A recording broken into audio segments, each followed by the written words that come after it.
informasinya itu kan sekarang status dari 8 teman-teman kita atau kita semua tersangka. Ya, tersangka bisa jadi terdakwa pun jadi terpidana, itu kalau proses namanya. Tapi kita sebetulnya masih berjuang, Bapak Ibu sekalian, yang patut untuk ditersangkakan, diterdakwakan dan dipidanakan itu namanya Joko Widodo.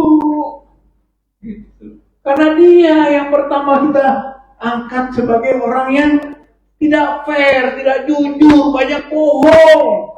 Itu bahkan kualifikasi sebenarnya kalau bacaannya dari kacamata agama itu munafikun.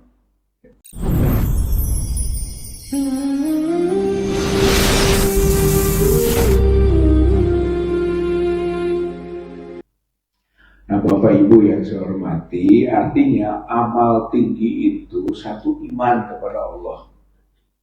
Ini yang penting sekali adalah keimanan kepada Allah. Allah Maha Kuasa, Allah Maha Rahman, Allah Maha Rahim, gitu kan. Allah penolong, Allah juga yang memberi hidayah pada kita. Harus yakin, la ma'buda illallah, la maqsuda illallah, la mawjuda illallah. Pokoknya Allah, ini yang paling penting, Pak. Gitu kan. Hanya man mata wa huwa ya'lamu annahu la ilaha illallah dakhala jannah. Kalau ujung-ujungnya itu Allah, jannah. Itu penting keimanan itu karena sering menggoyahkan kehidupan ini, keyakinan, keimanan hanya kepada Allah sebagai Rabbul Alamin. Yang kedua adalah iman pada hari akhir. Bahwa semua ini akan berakhir dan akan ada akhirnya dan ada akhir yang abadi. Akhir yang abadi itu nanti, dan itulah yang disebut dengan kehidupan hakiki, dan itu harus diimani, harus diimani, iman pada hari akhir. Nah, bedanya dengan orang musyrik tadi, walaupun dia itu memakmurkan Masjid Al-Haram, melayani orang-orang yang berhaji, yang disebut amal besar itu, tapi dia tidak yakin hari akhir, bahkan mendustakan hari akhir. Sedangkan orang yang beriman, tentu saja tadi imannya kepada Allah dan beriman kepada hari akhir. Di dalam Quran surat Al-Waqiah, "Iza waqa'atil waqi'ah, laisa liwaqa'atiha kadhibah khafidatun rafi'ah, idza rujatil ardu rajja wa busatil jibalu bassa, wa kuntum azwajan salasah." Dan engkau di hari akhir itu ada dalam 3 qala, ma ashabul maimanah wa ashabul mas'amati ma ashabul mas'amah wasabiquna sabiqun ulaikal muqarrabun fi jannatin na'im tullatum minal awalin wa qalilum minal akhirin. Jadi nanti itu ujung-ujung daripada tadi yang kita bacakan ayatnya, wa kuntum azwajan salasah, engkau akan masuk dalam 3 kelompok. Fa ashabul maimanah, ma ashabul maimanah. Ada golongan maimanah, golongan yang disebut golongan kanan. Ashabul yamin, gitu. Fa ashabul maimanah, ma ashabul maimanah, golongan kanan. Siapa golongan kanan? Soal golongan kanan, ashabul yamin. Yang kedua adalah mas'amah, wa ashabul mas'amah, golongan kiri. Itu siapa golongan kiri? Itu yang berikutnya dalam ayat Al-Quran tentang detail dari karakternya. Gitu. Lalu ada juga wasabiquna sabiqun, golongan asabiqun. Itu golongan yang lebih tinggi lagi, gitu kan, dari golongan kanan. Itu golongan utama dan pertama. Wasabiqun nasabiqun ulaikal muqarrabun fi jannatin na'im. Nah, golongan yang ketiga ini golongan yang sulatum minal awalin wa qalilun minal akhirin. Yaitu golongan yang dulu mah banyak, di kemudian mah sedikit. Ya Allah Subhanahu wa taala ingatkan gitu kan. Jadi ada golongan kanan itu golongan yang amal-amalnya jauh lebih berbobot banyak dibanding amal-amal jeleknya, amal baiknya tadi. Kalau amal jeleknya lebih banyak, gitu kan, lebih berbobot, bukan hanya banyak, kuantitatif, tapi juga kualitatifnya, gitu kan, bobot dari perbuatannya itu, perbuatan jeleknya besar, maka dia golongan kiri, timbang-timbang. Makanya nanti ada masa yaumul hisab, di hari akhir ada yaumul hisab, saat hisab, dan hisab itu ditimbang kita amal-amalnya, masuk kanan, masuk kiri. Kiri ashabun nar, kanan ashabul jannah. Nanti tergantung pada amal kita yang berbasis iman itu. Nah, mudah-mudahan kalau dihisab kita maka masuk golongan kanan. Salah satu yang berbobot itu mungkin ya pengajian ini. Ada sholat berjamaah kita pada setiap waktu-waktu misalnya, itu amal yang berbobot, ya kan, dalam pandangan Allah, karena kita tidak tahu amal-amal mana yang paling berbobot dari yang pekerjaan kita lakukan. Nah, dari yang baik-baik tadi nilainya tinggi, ashabul jannah golongan kanan. Ya, mudah-mudahan kita masuk sana. Tapi upaya yang lebih tinggi adalah yang disebut wasabiqun nasabiqun ulaikal muqarrabun. Nah, ini yang disebut asabiqun, ya, golongan utama. Kalau ini mah bebas hisab. Ada yang tidak dihisab nanti. Yang kalangan dulu banyak, golongan kemudiannya atau kaum berikutnya sedikit. Terselektif gitu ya. Dan mudah-mudahan kita juga bisa meningkatkan kualitas kita yang sudah terjamin amal berbobotnya ke kanan, bisa juga lebih tinggi dari itu. Makanya kelas jannah itu, kelas surga itu kan bertingkat. Dari yang paling tinggi itu kan seperti Firdaus misalnya, terus bertingkat. Yang kita juga cegah jangan sampai juga kita bertingkat juga di tingkat jahim golongan kiri. Tadi yang harus kita cegah jangan sampai kita terjerumus ke dalam kelompok golongan kiri atau kelompok kiri, yaitu yang disebut ashabun nar.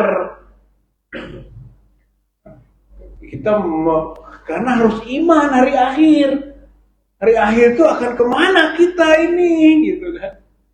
Itu penting menurut saya mah, dari segala proses kehidupan kita yang penuh dengan prosesinya, gitu kan, sama ritual-ritualnya. Itu mau kemana? Dari sekarang harus punya canangan, gitu kan, mau kemana kita? Kira-kira punya kelayakan, kepantasan tidak? Nah, seperti itu. Dengan begitu ada kesadaran terhadap pentingnya memaksimalkan amal-amal soleh, gitu kan, pada waktu-waktu yang ada. Karena kita akan nanti sampai ke ujungnya kemana. Dan kita menghindari jangan sampai kita masuk atau tergelincir ke dalam neraka jahanam. Neraka jahanam juga bertingkat seperti surga. Nah, yang paling bawah disebut dengan neraka hawiyah, itu tempatnya orang munafik. Nah, itu yang penting kita maksudkan. ada neraka jahanam, neraka lazza, neraka hutomah, ada neraka sair, neraka sakor, neraka jahim. Itu tingkatannya dari yang paling atas sampai yang paling bawah. Dan yang paling bawah namanya neraka hawiyah. Neraka hawiyah ini tempatnya orang munafik. Itu bahayanya kemunafikan itu. Neraka saja bertingkat-tingkat, gitu kan? Dan tingkat yang paling bawah adalah untuk orang munafik. Innal munafik, ya, fidarkil asfal minan nar. Orang munafik itu tempatnya di paling bawah dari neraka. Tuh, fidarkil asfali minan nar. Walan tajidalahum nasiro. Nggak akan ada sedikit pun pertolongan dari Allah. Nah, ini semacam ancaman dari Allah. Kan kategori keimanan itu mukmin, kafir, munafik. Yang munafik itu, kategori munafik itu orang yang menyatakan dirinya Islam. Orang munafik itu yang menyatakan dirinya juga iman pada Rasul. Nashhadu innaka la Rasulullah. Jadi orang munafik itu bersyahadat, bersaksi, innaka la Rasulullah. Wallahu ya'lamu innaka la Rasuluh. Allah yang lebih tahu juga engkau Muhammad Rasulnya. Jadi orang munafik itu ketika mengatakan Muhammad sebagai Rasul dengan syahadatnya, nashhadu, gitu kan, kami betul-betul bersyahadat menyaksikan engkau Rasulullah, engkau Rasulnya Allah. Allah menyindir dengan kalimat tadi, wallahu ya'lamu innaka la Rasuluh. Ya Allah tahu engkau Rasulnya. Nah, wallah ya, yashhadu innal munafikina lakazibun.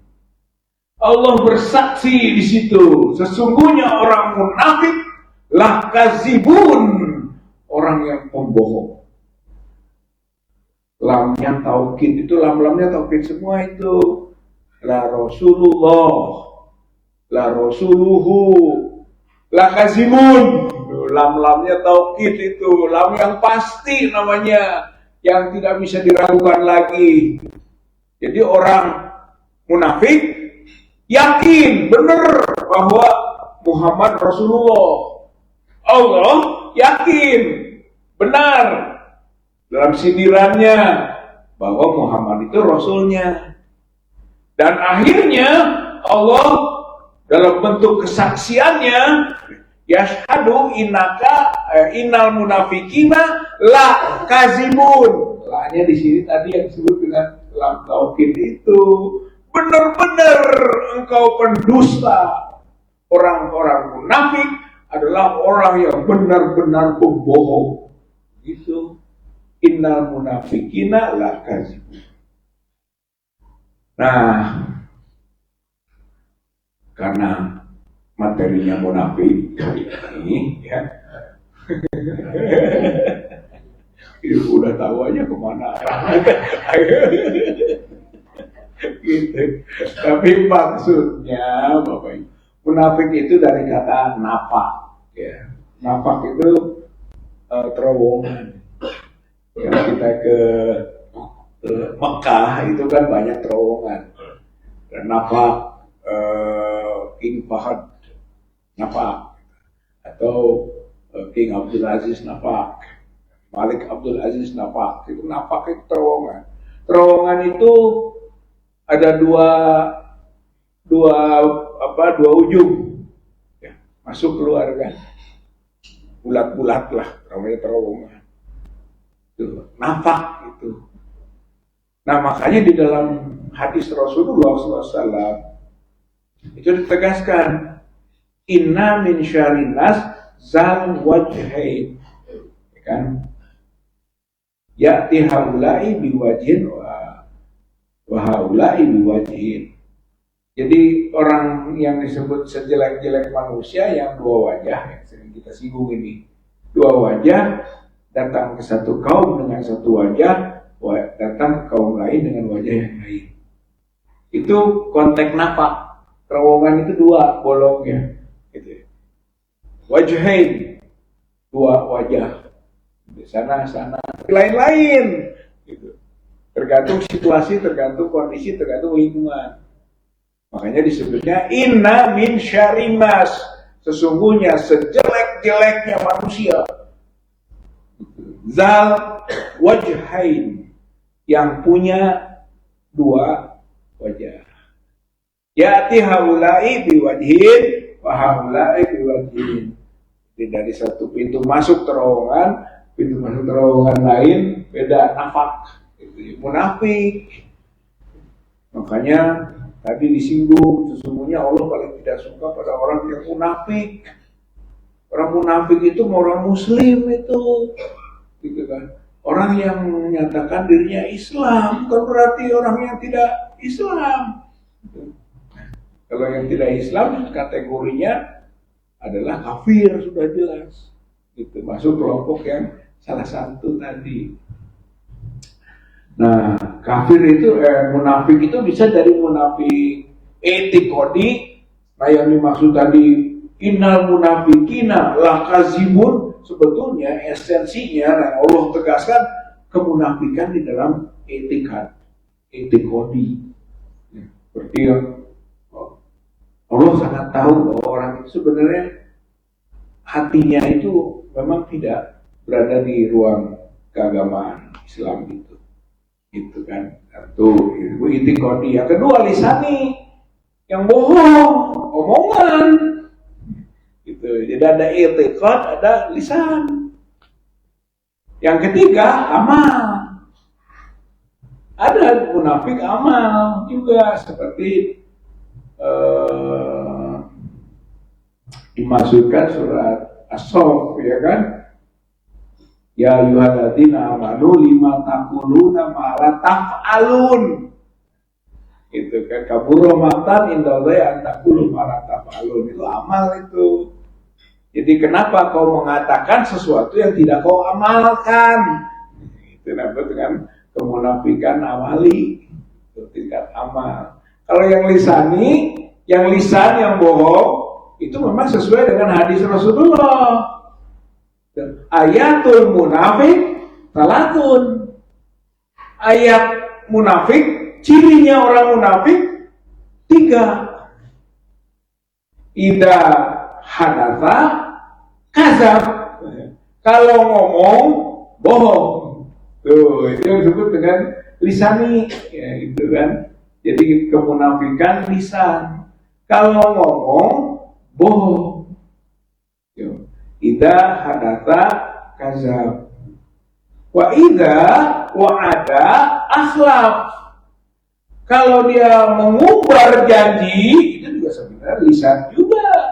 Mengumbar janji, akhlaf, dia mengingkari. Itu kedua cirinya. Nah, yang ketiga, wa idza tu'mina khona. Kalau dia diberi amanat, khianat. Itu munafik. Makanya kita betul-betul mengingatkan dengan ini masjid al-amanah, gitu kan, supaya kita menjaga amanat dari Allah dan tidak khianat, tidak berkhianat atas amanat Allah. Jadi 3 ayat munafik. Makanya ketika kita masuk masjid ini, ingat, tidak boleh ada kemunafikan pada diri. Gitu. Karena cirinya itu 3 tadi. Idza hadatsa kadzab. wa idza wa'ada akhlaf, wa idza tu'mina khana.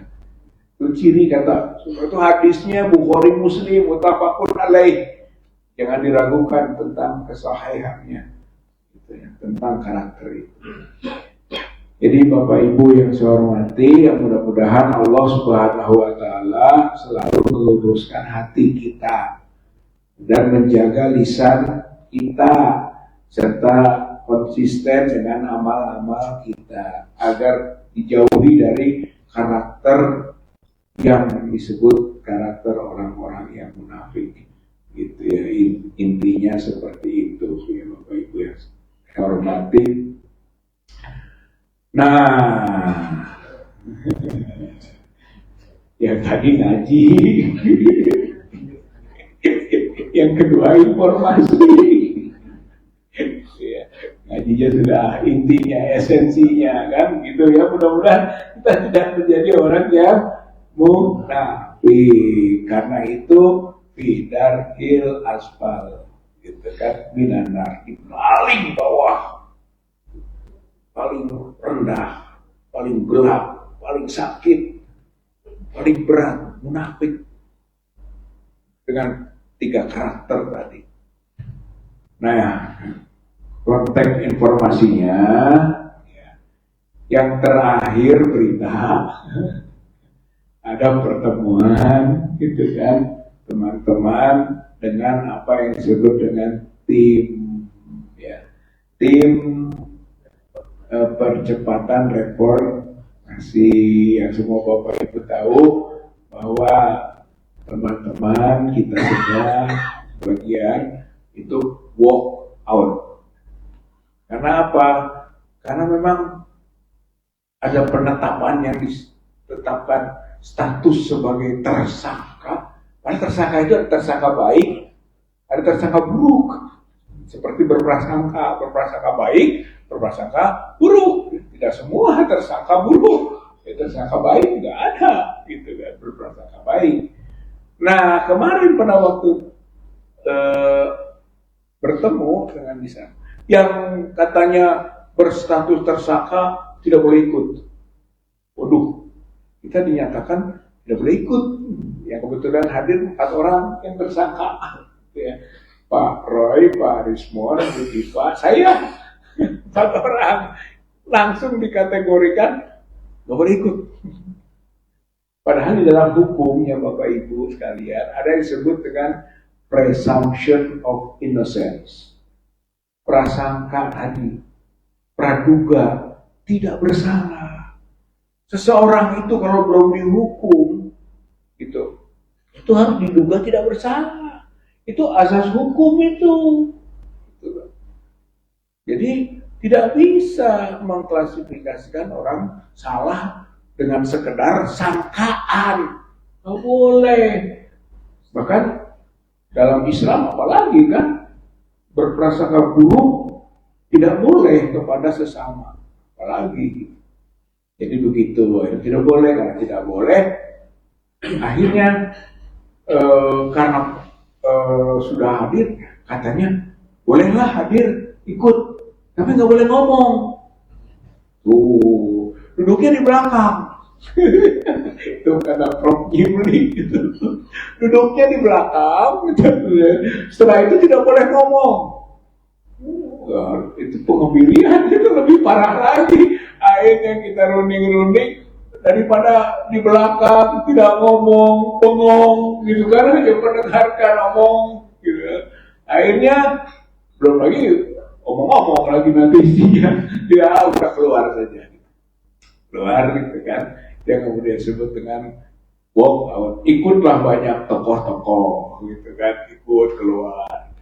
Dan dari awal kita ragu tim ini Pak Bu ya, tim percepatan reformasi ini ragu.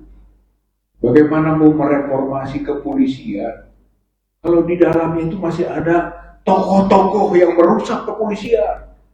Gitu.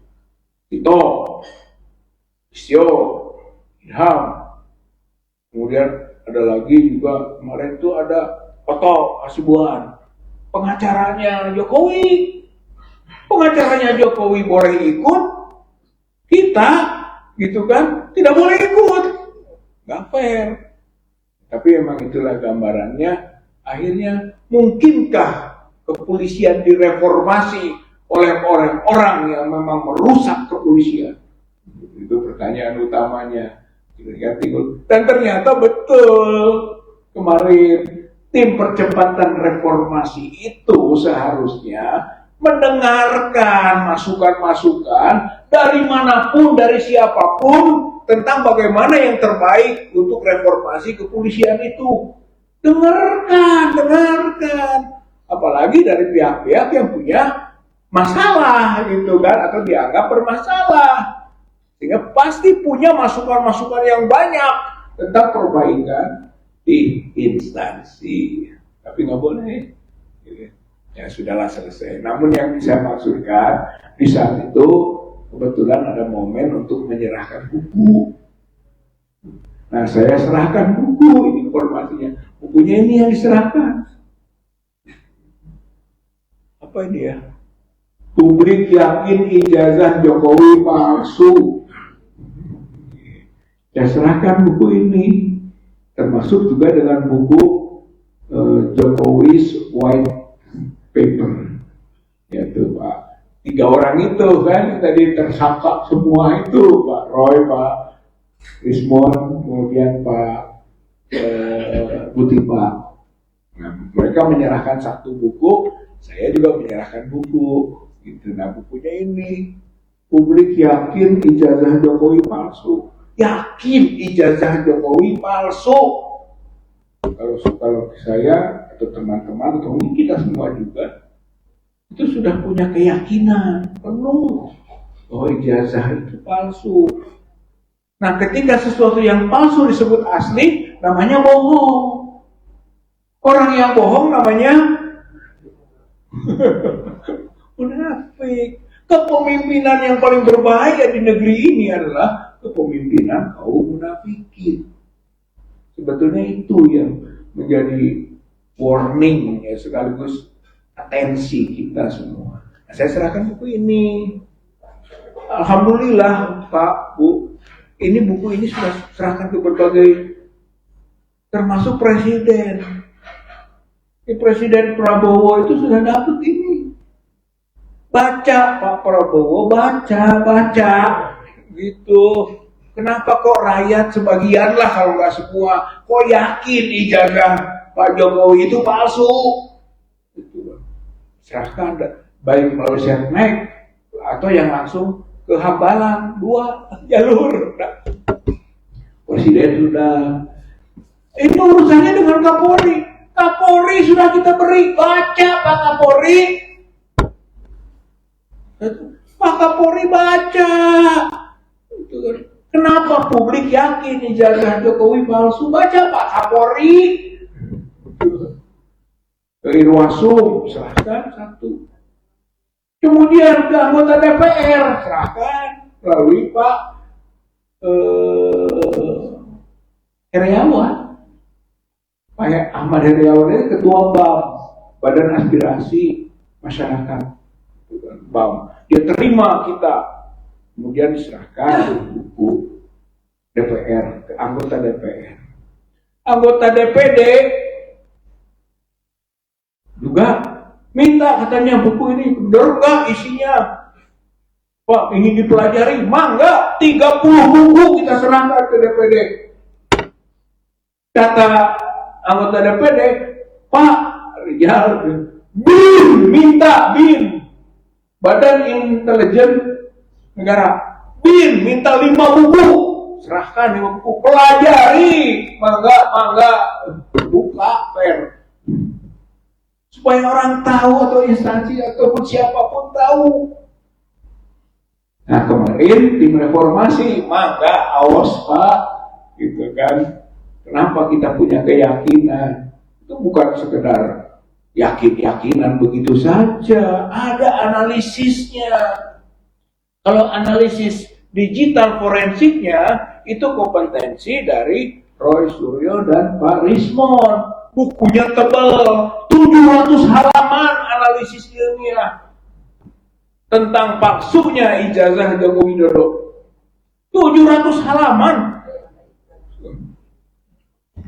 Kalau saya dari sisi sosiologis, sosial, politik, hukum, cukup 185 halaman. Akhirnya selalu kita paketkan, baca, pelajari, ini ilmu, gitu kan. Kalau tidak percaya, bantah lagi dengan ilmu. Itu namanya fair, gitu kan. Bantah, bener enggak ini, bantah. Ini enggak ada. Ketika ilmu pengetahuan dikemukakan, dipentung pakai pentungan polisi. Ini sama dengan zaman dulu di abad ke-8 Eropa, ya kan? Galileo Galilei bikin teori ilmu berbasis pengetahuan, dipentung ke gereja, gitu, dihukum malah. Jadi ilmu pengetahuan dikalahkan oleh kekuasaan. Inilah problema yang kita hadapi, dan tentu saja kekuasaan seperti itu kekuasaan kaum munafikun. Bapak Ibu yang saya hormati. Jadi sebenarnya di sini banyak poin-poin yang saya kemukakan, atau poin-poin yang dikemukakan, khususnya mengejar kebohongan. Mengejar kebohongan.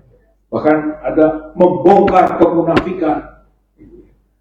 Jadi tentang dari satu case, dari satu kasus saja, maka dari situ terpancar sinar gelap. Ada sinar gelap. Kegelapan, remang-remangan, dari keremang-remangan menjadi gelap. Apa yang disebut dengan sertifikat atau ijazah itu.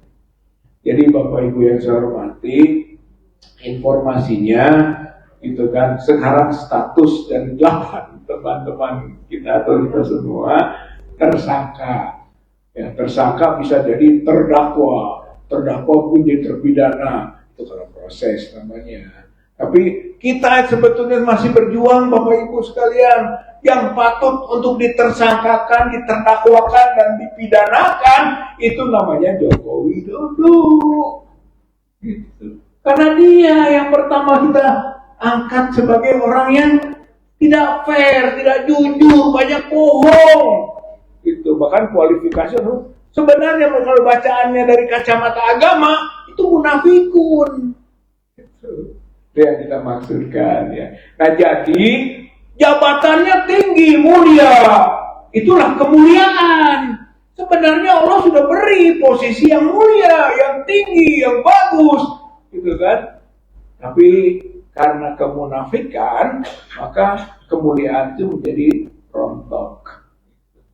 Dalam Al-Quran disebut tadi Hofidatun Rofiyah, bisa direndahkan, bisa ditinggikan.